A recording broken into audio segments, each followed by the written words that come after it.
Higit 100 drug surrenderer sa San Carlos City, Pangasinan, sorpresang isinailalim sa drug test. Tutukan sa exclusive report ni Kim Bandarlipe.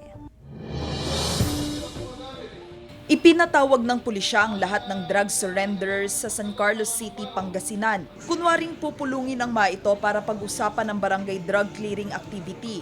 Ngunit sorpresa pala silang isinailalim sa drug testing. Mula sa 120 drug surrenderer, 10 ang nagpositibo sa paggamit ng iligal na droga. Kanina nga tinanong ko, ayaw nilang aminin eh. Pero yung resulta ng drug test natin, nagpapatunay na nag-umayat pa rin sila. Isa sa ilalim sa confirmatory test ang 10 nagpositibo bago irekomenda sa drug rehabilitation. Isa sa mga nagbagong buhay si Roderick matapos sumuko sa otoridad noong 2017. Yung pamilya ko, napalapit sila sa akin. Tas sa Diyos po ma'am, negative po ma'am. Aalamin ng San Carlos City Police kung saan nakakakuha ng iligal na droga ang mga nagpositibo sa drug test.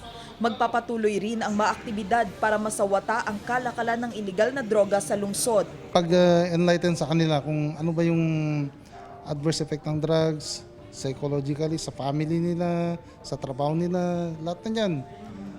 So yun ay nakapagmulat sa kanila. Kasama si Ron Alister Taniedo, Kim Bandarlipe, Balitang Amyanan.